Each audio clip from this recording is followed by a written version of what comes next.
Vamos lá, turminha, estou aqui mais uma vez com vocês, professor Thiago Castelo, professor de Geografia.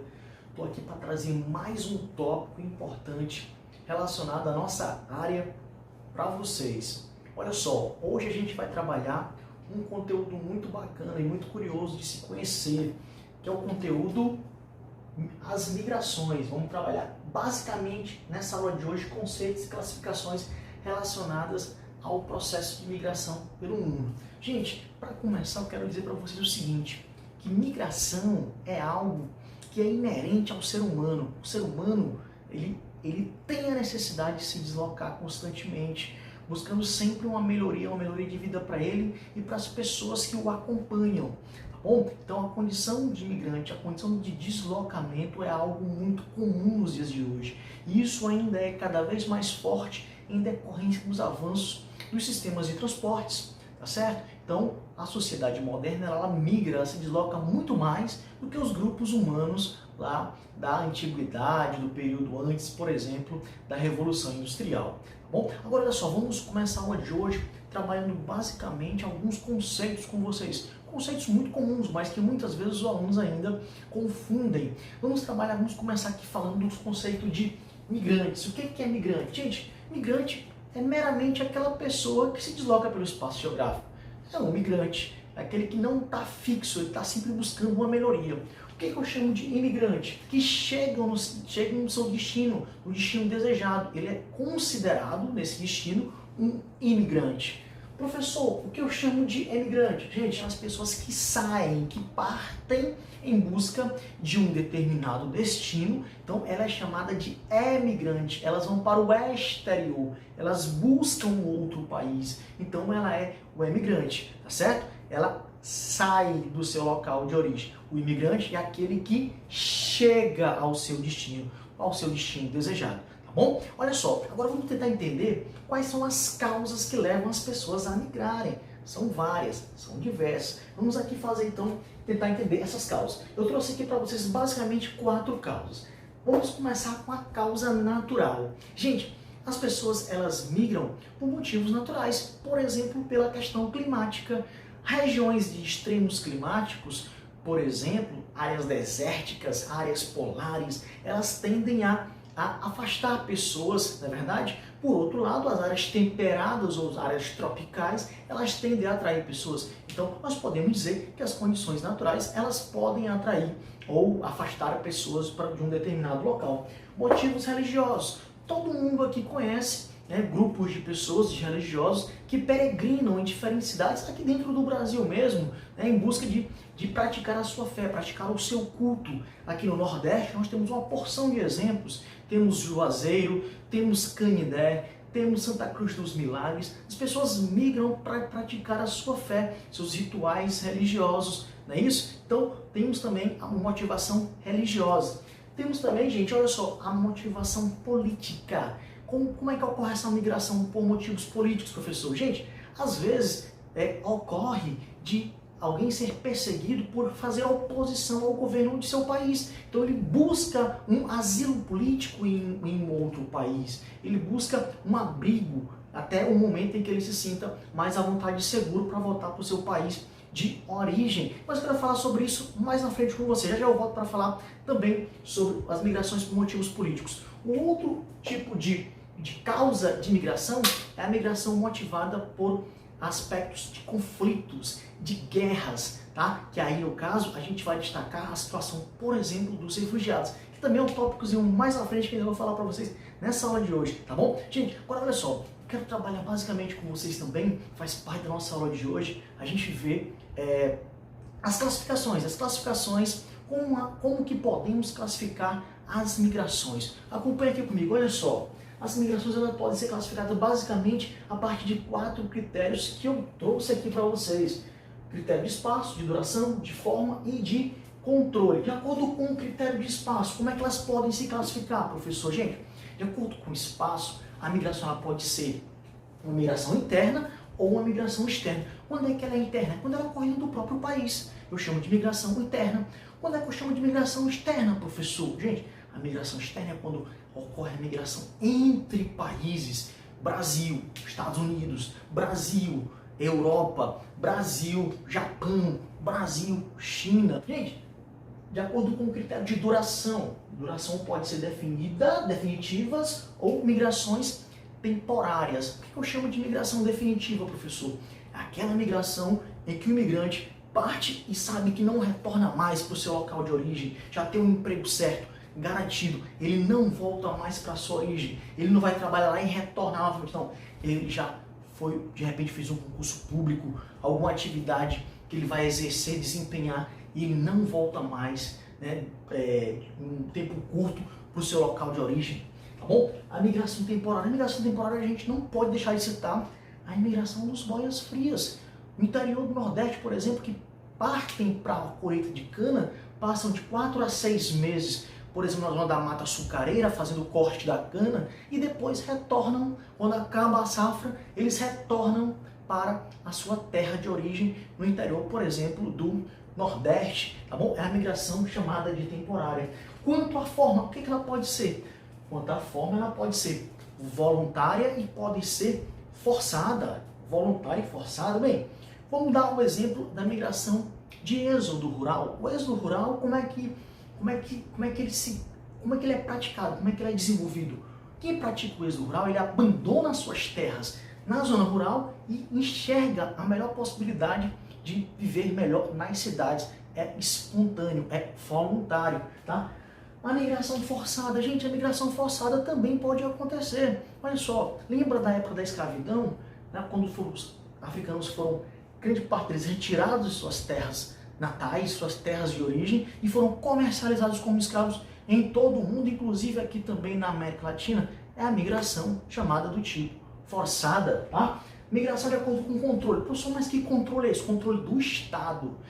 Gente, todo mundo que adentra a fronteira de um país, ele tem que ter autorização do governo. Se não tem autorização, essa migração ela é clandestina. Agora, se ele tem autorização, ele tem o visto de permanência, essa migração é o quê? Ela é legal. Agora eu quero abrir um parênteses para vocês. Pode acontecer de um migrante adentrar na fronteira de um país legalmente, com a autorização do governo de destino dele, mas de repente ele extrapolar o prazo que foi cedido a ele de permanecer nesse país e ele não voltar para o seu país de origem. Isso é muito comum nos Estados Unidos da América. Grande parte dos imigrantes ilegais hoje nos Estados Unidos, eles não entraram pelo muro, pulando cerca e tal, não. Grande parte dos imigrantes ilegais dos Estados Unidos entraram pelos aeroportos, entraram legalmente e foram ficando sem autorização do governo. Daí se tornaram imigrantes ilegais. Tá claro isso? Tá bom? Então, olha só. Outro tópico importante é eu classificar as migrações de acordo com as áreas. Tá? Olha só. De acordo com as áreas, eu posso classificar de acordo com o critério de natureza e com o critério de atração. De acordo com o critério de natureza, vamos lá. Eu posso chamar áreas ecúmenas e anecúmenas. O que são áreas ecúmenas? Que termo estranho, né, professor? Gente, áreas ecúmenas nada mais é do que áreas que possuem condições naturais favoráveis, possuem um clima favorável, possuem um relevo plano que favoreça, por exemplo, a prática agrícola. É uma área ecúmena. O que é uma área anecúmena, professor? Gente, uma área anecúmena é uma área, por exemplo, de extremos climáticos, é uma área de deserto, né? Uma área polar, onde não favorece a fixação do homem, é uma área de montanhas. A gente chama isso de uma área anecúmena, que não favorece a fixação, não possui condições naturais que favoreçam essa fixação. De acordo com o critério de atração, eu tenho uma área de afluxo e uma área de refluxo. O que eu chamo uma área de afluxo quando eu trato de imigração? Gente, uma área de afluxo é uma área onde as pessoas são atraídas, encontra-se nessa área muitas vantagens, principalmente vantagens econômicas, como, por exemplo, uma área bem industrializada, uma área desenvolvida, uma área urbanizada, uma área que ofereça serviços urbanos de maneira qualitativa para a população. Então eu chamo isso de uma área de afluxo, tá bom? Durante muito tempo a região sudeste foi uma área de afluxo, é um bom exemplo, tá certo? Agora, olha, área de refluxo. O que eu chamo de área de refluxo? São áreas que não atraem mais pessoas como atraíam antes. São áreas que, na verdade, estão sendo abandonadas. E a região sudeste hoje sofre o que a gente chama de desmetropolização. O que é a desmetropolização? É quando as cidades que até então são grandes metrópoles, elas começam a perder pessoas para outras áreas que começam a não enxergar mais tantas vantagens que existiam antes nesses lugares. Você pode ter certeza que, por exemplo, na região sudeste, hoje existe uma tendência muito forte de quem vive lá começar a buscar outras regiões que estão em crescimento, tá bom? Então, como essa área está sendo abandonada, a gente chama ela de área de refluxo, tá ok, gente? Essa diferença está claro para vocês? Muito bem, vamos prosseguir. Próximo tópico para a gente finalizar. Eu trouxe aqui 3 termos muito importantes no que se trata de migrações. Olha só, vamos ver aqui o termo asilado, o termo refugiado, o termo apátrida. Lembra que eu falei no início sobre as causas que levam as pessoas a migrarem? Muito bem, lá quando eu falei do critério político, eu disse, olha, toda vez que alguém que é oposição a um governo de um determinado país se sente ameaçada de morte, ela busca asilo político em um outro país. E se ele for aceito, ele pode viajar e ter a garantia de proteção da sua vida. Essa garantia vai ser dada pelo país que lhe recebe como um asilado político, tá bom? O que eu chamo de refugiado? Gente, é importante fazer a diferenciação, principalmente entre refugiado e imigrante econômico. O refugiado, ele não é um migrante qualquer. O refugiado, ele possui direitos internacionais. Olha o que eu falei no início da aula. Gente, nós temos vários motivos que levam as pessoas a migrarem. O principal motivo é o motivo econômico, não é isso? No entanto, atualmente, nós vivenciamos no mundo uma chamada crise de refugiados. Tá? São pessoas que o quê? Sofrem risco de morte no seu país. Por quê? Porque o seu país passa por uma ditadura, é o caso da Venezuela. Nós temos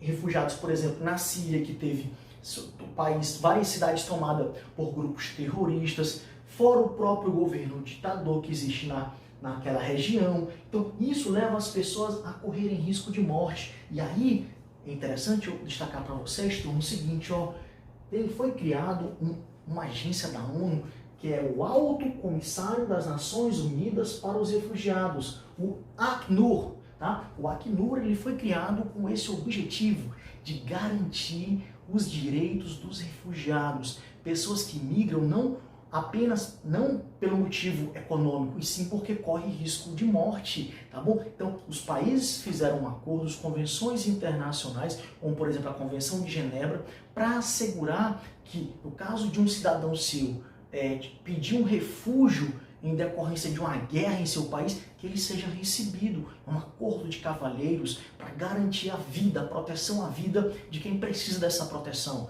São os refugiados. E o Acnur, que é uma agência da ONU, ela se encarrega de assegurar esses direitos para os refugiados. Não se esqueçam disso. E quero falar, para finalizar, sobre os apátridas. São pessoas sem nacionalidade. E pode existir? Pode, professor. Pode existir pessoas sem nacionalidade. O caso mais emblemático, inclusive relacionado ao Brasil, foi o caso das irmãs, uma de 30 e uma de 32 anos na época, 2018. Elas conseguiram pela primeira vez aqui no Brasil o reconhecimento de sua nacionalidade. Elas nasceram, na verdade, na Síria, ou melhor, elas nasceram no Líbano, não puderam ser registradas no Líbano, por quê? Porque os seus pais eram sírios. Pela lei do Líbano, só pode ser registrado filho de pessoas, de casais libaneses. Então, elas não puderam ser registradas no Líbano como libanesas, não tinham nacionalidade libanesa. E, professor, por que elas não foram registradas na cidade, na terra dos pais delas? Na Síria, por exemplo. Porque a lei da Síria proíbe que casais que não casaram no cartório, não tem o papel de matrimônio no cartório, registro de cartório, de casamento, eles não podem registrar filhos na Síria. Então elas ficaram pelo mundo sem ter nacionalidade, sem ter certidão de nascimento e vieram parar aqui no Brasil. Dessa forma, o Brasil, em 2017, com a sua nova lei de imigração, reconheceu a condição dessas apátridas, a Morrá e a Suad. Elas agora possuem a nacionalidade brasileira. Isso é muito importante do ponto de vista da cidadania, para que elas possam ter direitos de cidadãs de um país. Bom, gente, muito bem, a gente encerra por aqui hoje e na próxima aula a gente vai falar de mais tópicos relacionados à população mundial. Tchau, tchau e até mais.